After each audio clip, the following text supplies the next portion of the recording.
Okay, here we go. Welcome to Blockchain Basement. It's happening. It's all happening. It's all happening right here. Welcome to this late night emergency stream of Blockchain Basement. Drew, summarize what is actually happening right now. Yeah, so we have reports that Iran is making good on its threats, and we've seen at least 70 confirmed drones. 70? 70, yeah, 70 drones coming over. A different number than I've been hearing. I heard it was dozens, but that's 70 is more than dozens. Yeah, it actually is looking more like it's about 200 drone systems. Wow. Cruise missiles and ballistic missiles were fired from Iran. Most threats were intercepted. And I that's what I thought initially is like, if it's going to be 20, 30 of them, they're probably going to get intercepted. It does look like there are reports up to 200 drones with ballistic missiles and cruise missiles. Most of the threats were intercepted by the Israeli airspace. A very small number of missiles actually hit the Israeli territory. Minor damage. So far. So, and it's definitely evolving. We are getting front-end reports that all air traffic has been basically grinded to a halt at the location right now. So it's getting very, very, very spicy. Spice is nice. Spice is nice. Spice is nice. I'm on my phone right now, so I can't really share the imagery, unfortunately. Nick, there is a who send me the stuff in Slack and I can pull it out. Yeah, let me send you a pretty good account that's on the kind of the cutting edge of getting this information out ASAP. I can do a quick overview just of Iran's military capabilities here. Yeah. Try and do this. Let's see how this goes. I'm going to share my screen. And just do the entire screen. You guys get to see everything. We're using Restream tonight. It's going to be great. Yeah, it's going to be huge. So let's go. And it actually looks like another 80 drones were just confirmed to have been launched. Okay. Towards Israel. Here we go. And now we're in hell. And here we go. Okay, so this is basically the conventional military capabilities as of July 9th, 2020. Again, I apologize for the little kludginess of Restream right now. I'm on my laptop. I don't have my extra monitor here, so just bear with me. I'm just skimming through this. So Iran approximately has 1.5 million active or active reserve military personnel with the potential of up to one more personnel in inactive reserve. This basically just goes through their,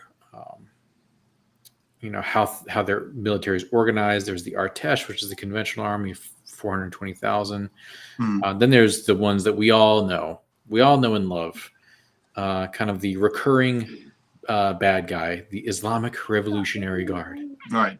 The much vaunted Revolutionary Guard, which is about 190,000, excluding 450,000 from Basij, which are the reserves, volunteer militia. And then there's the law enforcement force, which is basically like their Homeland Security, from what I understand it, Naja. And but let's get down here to, we don't care about how much they spend. They spend a lot. Here's the meat and potatoes. So they have the Shahab 3, the Ahmad 1, and the Sigil medium-range ballistic missile system. These are not hypersonic missiles. Israel has the hypersonic intercept missiles, and actually one of the cruise missiles was intercepted in the atmosphere. There's footage of a upper atmosphere explosion, which is one of the first ever caught on film, of a Israeli hypersonic intercept missile that intercepted the Iranian. I think it was, most of their stuff was the Shahab 3. So Shahab, it's the Qiyam 1. Okay, so Qiyam 1 is really what they're shooting at Israel. It's the only thing that can get them. It's one of their largest. And then there's the looking at here, the Shahab 3 as well. This is the really, really long range one. So Qiyam, some of these are the Qiyam ones, others are the Shahab 3. And I think it's about a dozen that what we've seen so far. Yeah. They do have okay air defenses. It's all one-sided. They're not expecting much from Afghanistan and Pakistan. Hmm. Oddly enough, if we still had a military base in Afghanistan, Iran probably would not have done this Mm. because we could have just absolutely packed their shit in all night long because they really don't have much of anything on this side. So it's interesting how Biden just is constantly punching himself in his own dick when it comes to foreign policy. Yeah. So expect there's quite a large force already here around Oman of our destroyers Hmm. because of the things that we covered during the last emergency stream, kind of the Yemeni issues, the problems with the Houthi rebels Right. and whatnot, taken down And our we knew it merchant would ships. lead here because Yeah. the Houthis are, funded and supplied by Yeah. Iran, and it's Yeah. like, And they didn't go anywhere. So they're No. still here. All those battleships and destroyers are still there. So right. I don't think we have a Iran carrier is pretty here. sketchy for me, man. I gotta, like beyond the missiles, and a lot of people say that they don't have a nuke, and we keep, using it as just like a baseline denominator for conversation. One, I wouldn't doubt if they had a nuke. Yep. Me myself, I would not doubt if they had a nuke. I also, on the energy side and just the hacking side, I know that Iran has been one of the hardest working hackers against the United States and NATO infrastructure for the last 6 years. You know what I mean? And yeah, it's a more rudimentary approach, but they've been doing it by brute force for so long. A couple of those doors are open within our own energy infrastructure. Mm-hmm. And there's just so many questions. Like earlier today, I also saw a slew of barges that somehow ended up blocking up another bridge. I see a lot of these odd little occurrences happening that aren't really normal to be seen. But then also on the airspace side, Nick, something super interesting that piqued my interest earlier today was Turkey informed the United States that it will not permit it using its airspace. So U.S. aircraft cannot utilize Turkish airspace against Iran, right? And that's a NATO member. That's a very significant, because that's a NATO member. That's a big NATO member. And Turkey just keeps coming up in the mainline conversation when it comes to, a country that wanted to stop Article 5 from being put into place. Turkey was, trying to really not allow Germany to send, full-on tanks or aircraft into Ukraine. And then that slew of earthquakes happened for, natural or that's to be discussed. But that after the earthquakes, you didn't hear about that. They have their tanks now. And now Turkey's not wanting us to use their airspace. You know what I mean? Yep. This is so interesting. I also wonder if India is going to be able to remain so lukewarm, so neutral appearing. If you think about the consuming nations, they're largely NATO nations that consume goods. India's baseline interest is to produce and to profit off that production. So it's India is a huge fan. They are simps for Israel. Yeah. So it's a very interesting dynamic with India specifically. Let me jump to some of the contacts and the information that you gave me. Let's see. This is from Mario Nafal. Turkey informs the U.S. it will not permit its use of its airspace against Iran. Flights are being canceled to and over Iran and Israel in anticipation of airstrikes. Austrian Airlines canceled all flights to Iran. It's really funny. There's a lot of crypto influencers at Token 2049 that are now stranded in Dubai. No. A lot. Blonde Broker, Scott Milker. No. A lot of Blockchain Boy. A lot. Oh my God. I mean, I told you I never would go to that area, bro. So they may be there for a while. Oh my God. Prayers to those guys, man. That is not a good situation. And we may have to pull the plug on Josh going to Dubai because he may not come back. Right. I mean, we have the whole team trying to go out there right now. That is very unfortunate. Sprinter Factory. Yeah, and this is more. They have definitely a BRICS bias. Okay. So I All of just his want to lay tweets it are out. mad old. Do I need to be logged in to see him? That might be. Let me make sure that that's the right one. Because no, I want to make sure you got the right one. The Sprinter. They've changed accounts a few times. Here's the one with the Marine outside the Oval Office. This is Yeah. this is actually pretty recently, as of an hour ago, which means POTUS is inside. I did see if you look up the Google Maps, let's see if we can do it live. This was fun. I'm going to maps.google.com, and I have a VPN on, so you can't see my stuff. But someone brought up a very interesting point here. If we go to Google Maps, we search Papa John's. What do you think this is going to tell us? Now, right here is basically the Pentagon. Let's see if it still shows. Less busy than usual. Interesting. So normally this should not be very busy, but right now it's very busy. Yeah. Well, I mean, I guarantee you DC is just swarming with chat. Popping off right now. Apparently the pizza places, holy God, look at that. Well, listen, it's your last meal. They better have garlic sauce. Everyone is ordering. They are not going to bed at the Pentagon right now. I hope everyone in the chat can see this. This red bar. So blue is where the darker portion right here is where the normal busyness is, around 9:50 on a Saturday night. It's off the charts. Yeah. It is off the charts. So people be ordering pizza. Here's some That's live a great footage. analytic you just pulled. I mean, isn't that is real world applicable skills right there. It's this and talking to strippers and asking how much the lap dances are going for. That is a leading indicator of a bad economic situation. Yeah.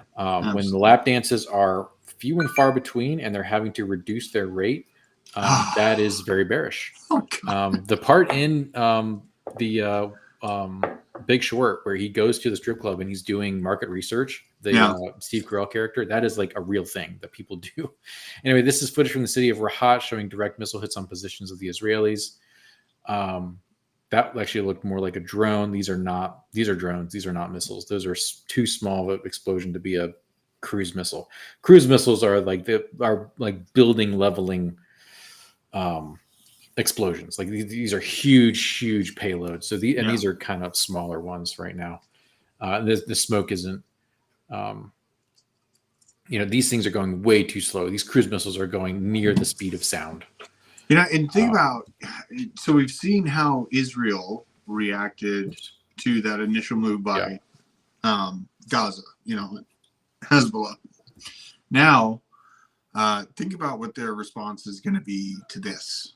You know what I mean? Like, this is the next step in the larger conflict. I mean, a world war situation is where you have multiple massive geopolitical battles on multiple fronts.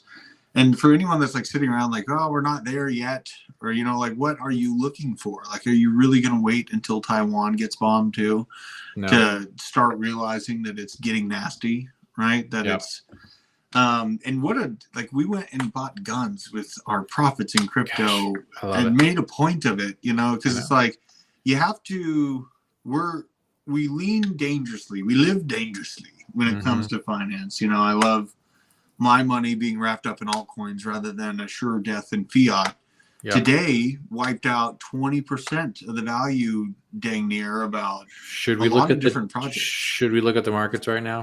We should look at the markets, and I was just highlighting Ondo and Arrow. Like, I'm really taking the pulse of the coins that are holding up amidst this absolute chaos, man. Like, that says a lot to be holding up right now. Sorry, where's dark mode on CoinGecko? Psycho. Oh God. Okay, sorry. I actually do prefer light mode, but that's just me. So wow, Bitcoin did so we've been sliding off, huge slide off, 63,000.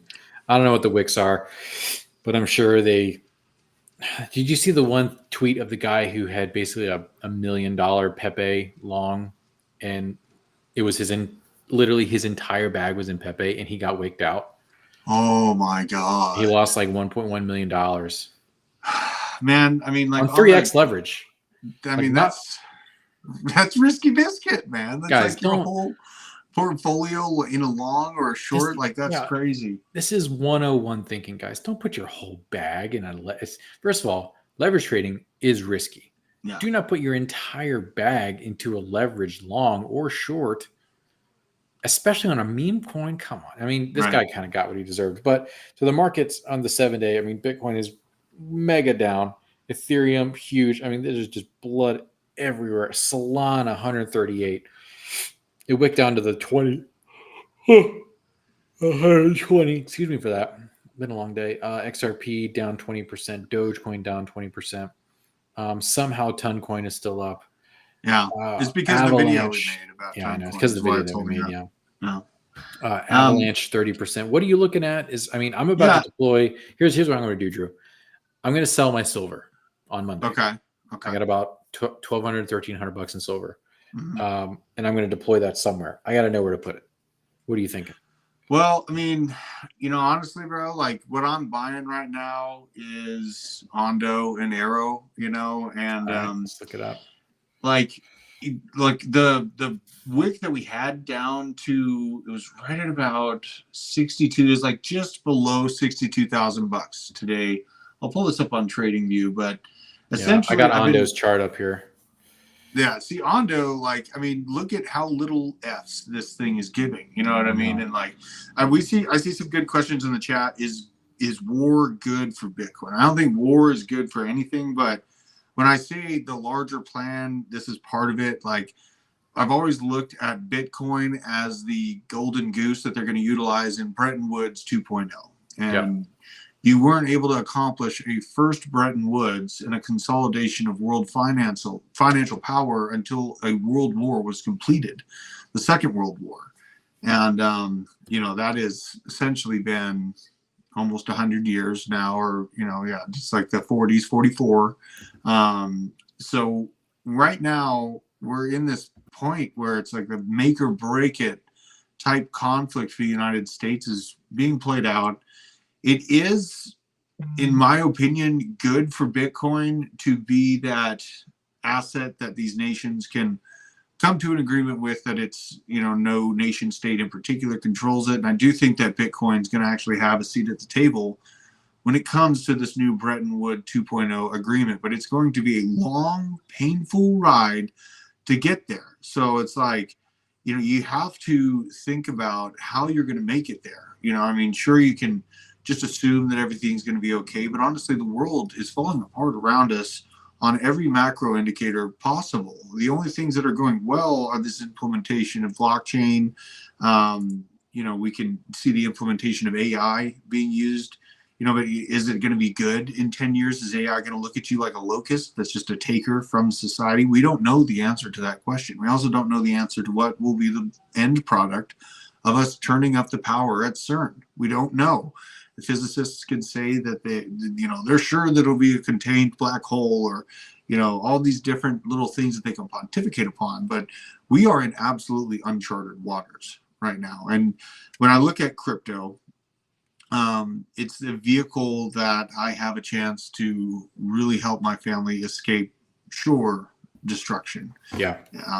It's like you can stand and just kind of try to hide and be defensive, but at this point, you have to be acting aggressively. Like AI systems, they're being implemented on the military level.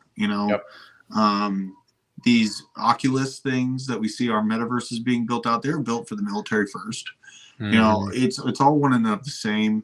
We have all the makings for that great reset, and it sucks that it's rolling out, man. But yeah, in the long term, after this conflict gets sorted out, and I'd say that's going to take 5 to 10 years from now for this conflict to be sorted out between Russia, China, the United States, and everyone else that's involved. I do think that it'll be good for the price and value of Bitcoin, but getting there, you're going to have balls of steel. You're going to have a lot more reasons than number go up. to stay involved in crypto should this continue down this road. So this is a good question from Bob from accounting. So buying more crypto is a weird move right now. Look, you're not profiting. You're not part of this war. Okay, some paper hands are out there freaking out for no reason. And if you're able to buy their fear, then why not fill your bag? Because someone else is going to fill it. No. Okay. Yeah. So I there's no like ethical question here. Okay, we're not doing something wrong. If you're lucky enough to have dry powder on the side, then now is a great time to buy it. This is an opportunity. But you've got to be smart with how you're using your money and how you are setting yourself up for the future, because these decisions that you're making over the next 6 to 9 months are going to impact not just you, but your family and your friends. You want to be able to be that person that people can rely on, right? To have a steady hand. I mean, look, if you're in crypto, you already have like a high level of stoicism built in, right? You're already pretty based, but that's going to serve you well down the road. That's kind of what we're doing, like with the stuff with Drew and Veteran Crypto and all like the self-sovereignty stuff, the course that we're putting together that's going to be coming out over the next couple of months. Like, yeah, you can make a lot of gains in crypto, but if you don't know what to do with it, you're just an NFT bro and you're going to snort it and like buy Lambos and stuff. Like we're not that channel. Okay. Right. We're not the Moon Boy Lambo, go to Dubai, whatever, fuck around channel. You're going to do something incredible with the money that you make. Okay? We want to have a local impact, because yeah. If we have a decentralized group of people that is involved with these risky assets, as in my opinion, we collapse upwards into hyperinflation in World War III, you're holding assets that outpace that even. I mean, like, think about the world is changing at such breakneck speed. Regular people don't even understand. Like, if you talk to the average person, they don't know about AI yet. No. Real estate agents have no idea. Customer service agents, no idea about what's coming. So it's like you can get positioned and, sharing this stream, telling people about what's going on, having the balls to get online and talk about it is what needs to happen at a mass scale. Someone's asking what happened to my hand. Poison ivy. Okay, so you got it. Yeah. Well, in Colorado, everything just stabs you. It also doesn't poison you. So I found that out the hard way, crawling around some bushes, and this sucks. It's a huge old thing breaking out on me, but it's the way it goes. I had to build a wall. I had to set some lines. So I've got new footage here from the extremely reliable and fantastic combat footage subreddit. So here we go. Okay. Hold on to your butts. This is pretty cool stuff. So this is first Iranian missiles impacting Israel. Wow. So these are coming in way, way faster, as you can tell, than those drones from before. Yeah. And I looked at the drones are just like meant, in my opinion, to just kind of get the air defense systems busy enough to miss a few of those actual missiles. So this here, I don't know if you can see this, but there's about 15 lights here, and that's a kamikaze swarm of UAVs. IDF is preemptively attacking Hezbollah targets in Lebanon. Yep. So this is to be expected. This is how things escalate. Someone's going to bomb the wrong target, the one that really makes everyone mad. Kamikaze UAVs on Israel. Gosh, this subreddit is incredible. Arrow missile intercept. So, this is it. This is the exothermic explosion in the upper atmosphere. Gotcha. So look, it's just a ball, right? It looks like fireworks because there's like very little atmosphere up there. Yeah. Wow. I'll play this one more time. And imagine all the people that are just, they go about their day-to-day lives. They think this could never happen. And then all of a sudden. There's some more missiles impacting targets in Israel. I was watching someone do a live stream from Israel, and they said the first volley actually hit a bunch of Arab settlements. So the Iranians did friendly fire on their first volley. 6 Iranian missiles. Okay, we saw this clip. I don't. These look like UAVs. We got a question from Two Pump Chump. Okay. Here, let me I turn know this the off. weekends do not have major institutions buying or selling till Monday. For the most part, that's true, but I mean, there's still institutions in the background. Do you think that Bitcoin will go lower once the markets open? Man, Yes. I mean, I still think, chaotically enough, I think 60 is going to hold. I think 60 is still going to hold. I'm on the bubble, man. I think the markets are yeah. absolutely, the traditional Wall Street markets are going to absolutely tank hardcore between now and Wednesday. Yeah, yes, absolutely. So if you've got dry powder for some stonks, now, just get ready to deploy there. But yeah, and just a real quick aside, I do have some stonks. I do have some specialized financial utilities just because it's where I'm put, like how I've set up my kids' money. I have like my kids' crypto is kind of in like the giant bucket of like our family crypto, but I do have like I'm putting them in tax advantaged accounts as I take profits. Gotcha. But I'm not doing the college loan tax advantaged account. There's a special one you can get for kids. I think it's called a 526. Maybe Bob from accounting knows. It's a certain plan, a certain account you can make for your kids to where they can use the money when they're 18 to start a business. So that is what I've set them up to do. So beautiful. That's the type of stuff we need. It's the estate planning. It's like, I know. Why are we in crypto? What are we putting all this for together? It's like you have to plan out your kids, your family's estate. Two Pump Crypto Chump. That was a $10 super chat. Appreciate you. Absolutely. Chat's going great. We got 200 people in here. This is kind of good. Yeah, man. It's hit the like button on your way in. Appreciate all y'all. This is we got a lot of folks watching. I just love so much that like it's a community that's like financially and potentially even physically prepared. Because like you have to be multifaceted. Like this world is moving. Have you seen Brian Romwell? I mean, we're gonna have mech warriors walking around. Like, have you seen the mechanical situations that are coming out? The robotic arms, things of that nature. Yeah, they've had for a while exosuits that for the lower half of your body that are servo controlled to help soldiers lift heavy things. Like my brother-in-law has used them. He's put them on as they load bombs and stuff. Some of it is in the upper body, most of it's in the lower body as like a back brace, so you can squat like an extra 25% or something like that. So they'll have it in different areas, but I would imagine the problem is always energy. Like, how do you bring this thing into the field, right? Like, how can you bring an exoskeleton? How can you power an exoskeleton for a long amount of time in the field? That has always been the problem. Now you can drop ship these guys kind of like, if I want to do a very timely reference, like Fallout, like how they have the power suits in Fallout. Right. They last for, in the early games, they lasted for a short amount of time, but you could kind of do that. But you'd have to be very, very surgical, because if the exosuit loses all of its power, then you're either locked in or you have to get out and like charge it somehow. So the battery tech is not there. Once they can get kind of like mobile, like a miniature, like pocket size or lunchbox sized nuclear reactor, that's what they could.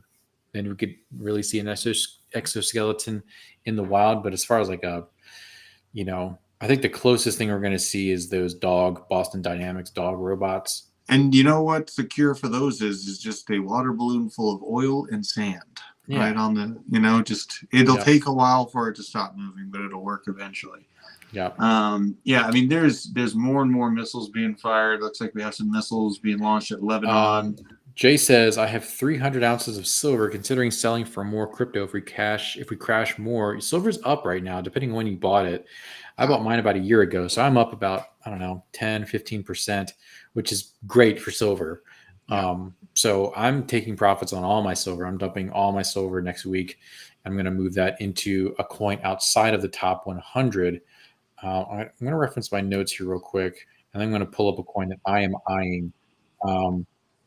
Until then, Drew, what are you looking at? What are you looking to scoop right now?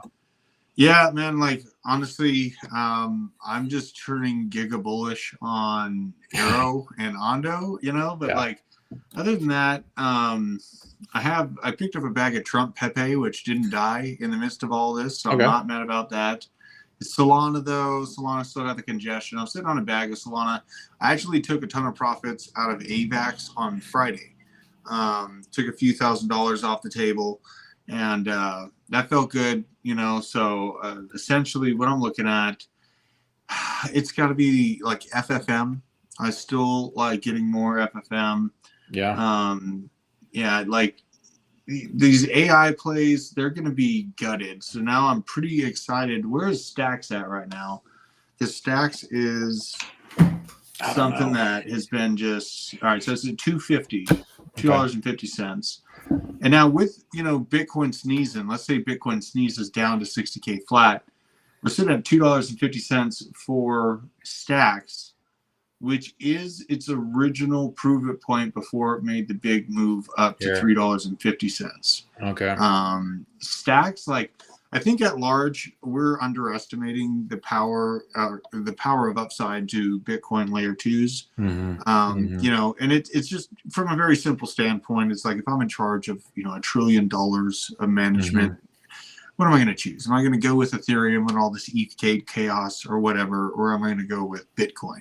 Right? Yeah. Like if I can put my assets and earn yield on Bitcoin and Bitcoin DeFi, like it just is. And I know that Ethereum and Solana are building these beautiful products, but once the gates are open for compatibility to Bitcoin on say ICP, not to mention this C-swap, like C-swap is another one. C-swap.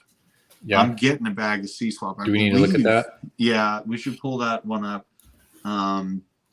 Right at 10 cents right now. This thing came screaming out of the gates. Fully circulating supply. Cross swap, C-swap. Yeah, chain swap. All right. Yeah. Let me take my screen real quick. Yeah. This chain one. Swap 10 cents. I'm liking pass my test. It is currently there's no market cap bullish. Oh, it doesn't show a market cap. My market cap is showing 108 million right now. It's at 108 million. Okay. Fully circulating supply currently. It's got a 1 billion total supply. Okay. I mean, this is a great looking chart. Dude, because look at that. Right where that original resistance that it met on its way up to 23 cents. Yep. Right there. Yeah. Yep. You see that? It's fallen it fell to right about in that little trench there. In that pocket. So it's building some health. This is seeming to be the line in the sand. Yep. And this is kind of the exciting time in crypto because you see how much has got. Oh yeah, someone said Tucker. I bought a bag of Tucker for the culture. Absolutely. Oh gosh, for the culture. Yeah, but here's what I'm looking at.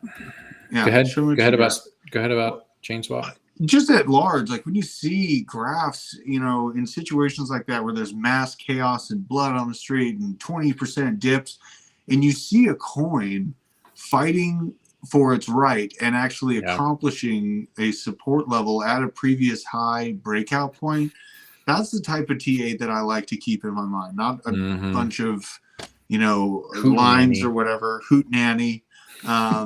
It's essentially just the lines in the sand that people have in their conviction of the product, right? All right, so you want a juicy grab right here? Look at this thing. Yeah. Look at Neutron. Oh, yes, they brought up Neutron to me on the NTRN? NTRN. 295 on CoinGecko. That means it's probably in the top 300 on CoinMarketCap. $190 million market cap. Again, guys, I'm not buying. If I'm deploying capital now, it is not going into the top 100. It's just absolutely not. And I know you want me to buy Ondo, but Ondo's 81, so it doesn't pass the Nick test anymore. Neutron, this is looking really good. The tokenomics are pretty darn good. Circulating supply is mid, but you know what? That's fine. Yeah, and I've seen a lot of people bring this one up too. Yeah, I mean, where can we get? Where can I get Neutron? Where can I buy this thing? Mexi barf. I mean, Mexi has its uses, Yeah, Looks but like they're you can about go to to KYC osmosis. themselves into oblivion. Oh, it's on osmosis? Yeah, looks like you Hell can get yeah. osmosis.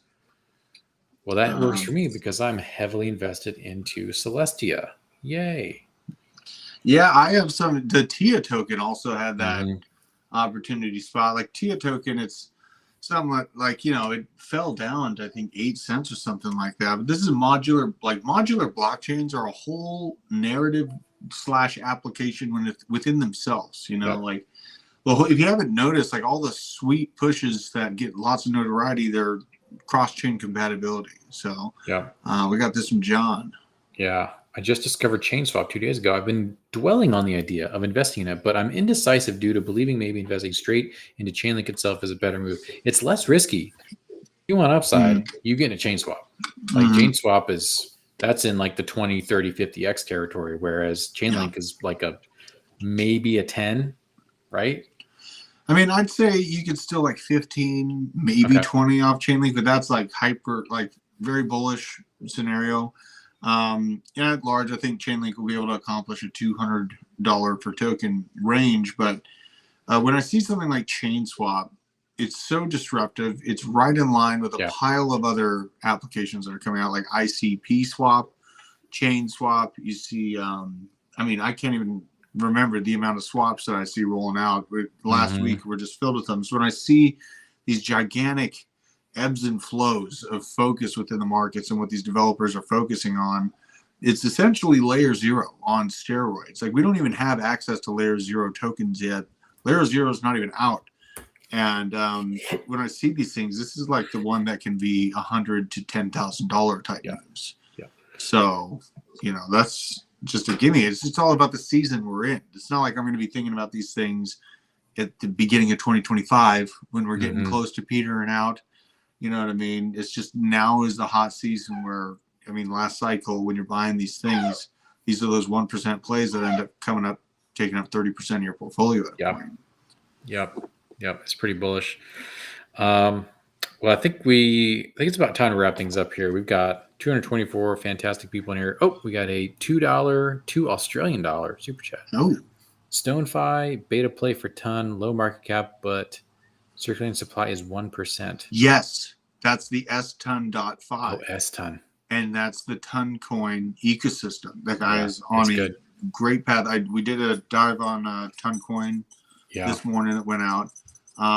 Ton Coin is, the more I learn about it, the more, and just the history and the 6D chess that the owners did. Yeah, to get ahead of the SEC. Exactly. It's very smart. Leaps and bounds ahead of these lawmakers and these regulators control groups that they're trying to put down on it.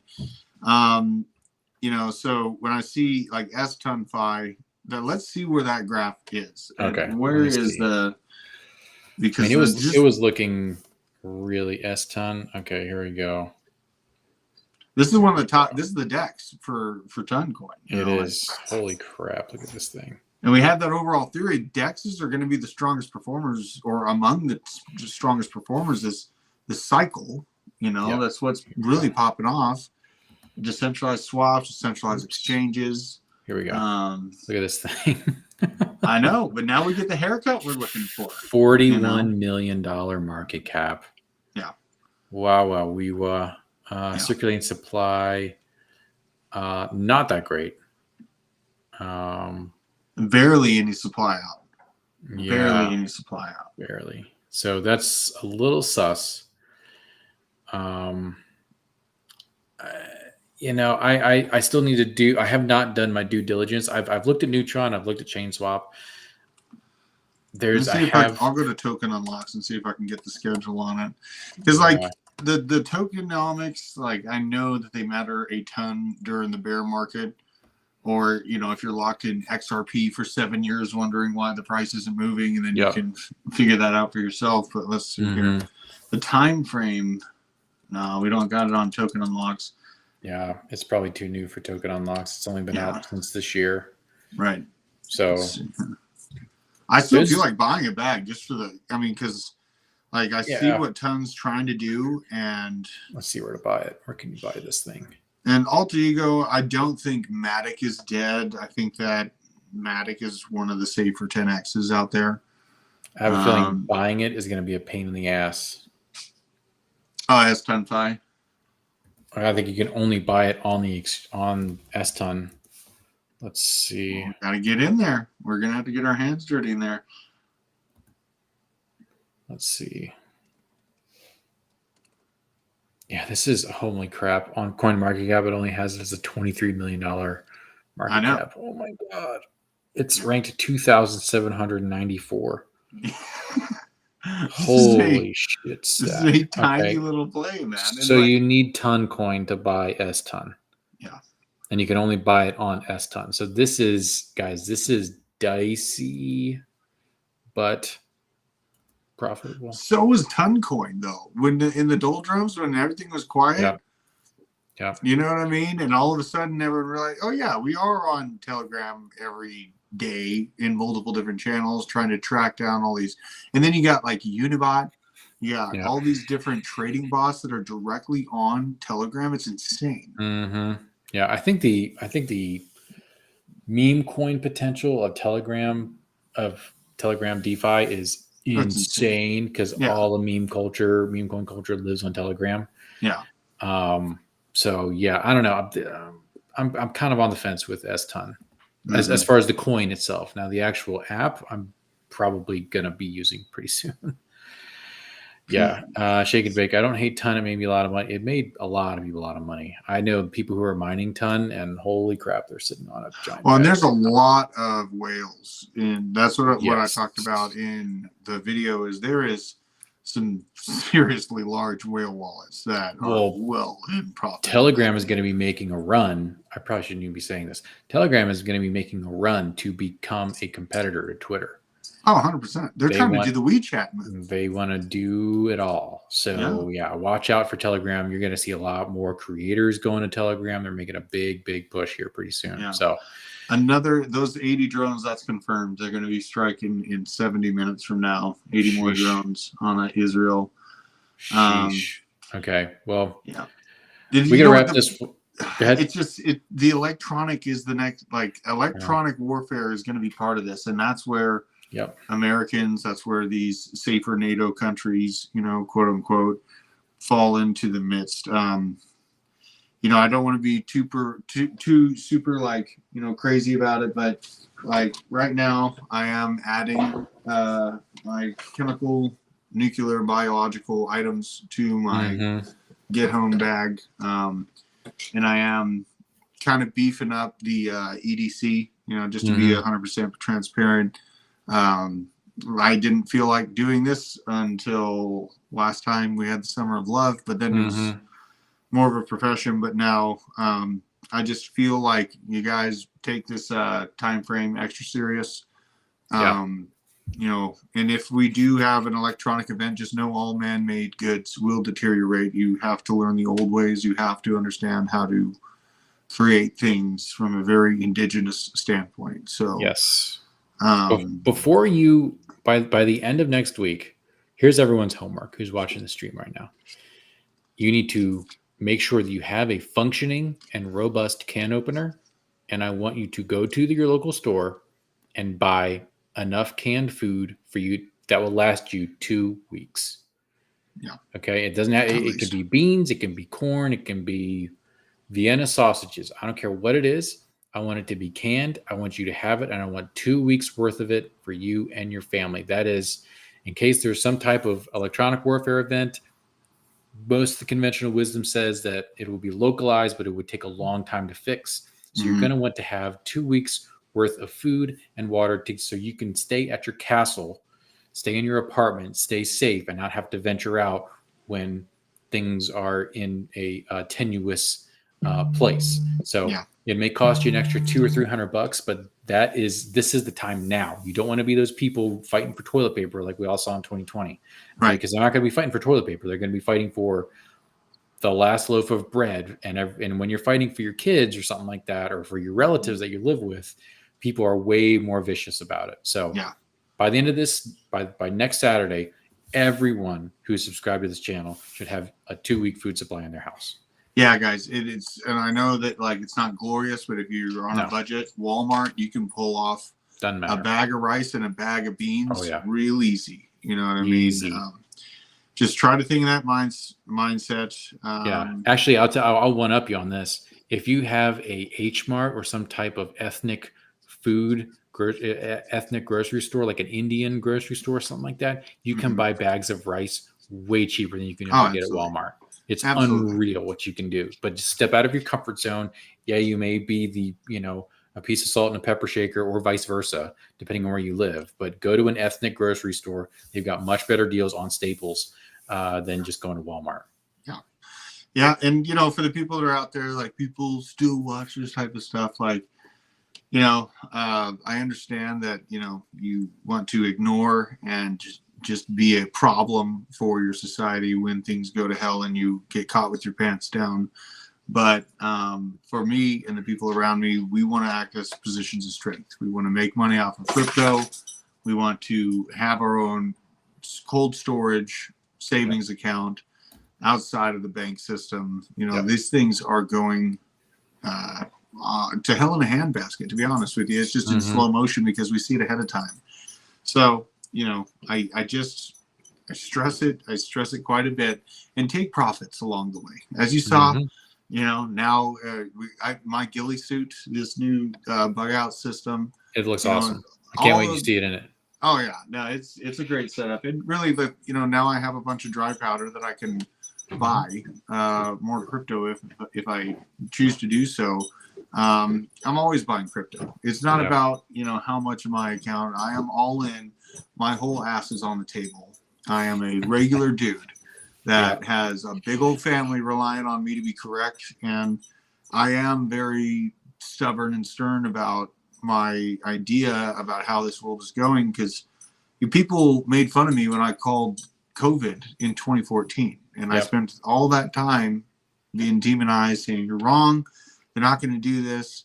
Now that time has passed, and I don't want to rub it in people's faces, but I'm not backing down from us making sure this is a focus, because I care about you guys at a very human level. We do. Yeah. So I appreciate every single one of you joining us and hearing us out, giving us your questions. We got a couple new names in the chat. Pretty cool. We got Brian. We got, of course, Ducey does. I think Hannah might be naming her new handgun after Ducey. I think so. Is that privileged information? It's very well. They're on the late night live stream, so they get it. You know what I mean? You guys show up when the getting's going. The getting's going. Yeah, but all right. Appreciate all you guys. Appreciate all y'all, and we will see you. There will be a show on Monday, believe it or not. Yes. And we'll see you then. So have a great weekend. There's a video coming out tomorrow too. So all sorts of good stuff. Appreciate you guys. Hit the like button, subscribe to the channel, and I'll see you later.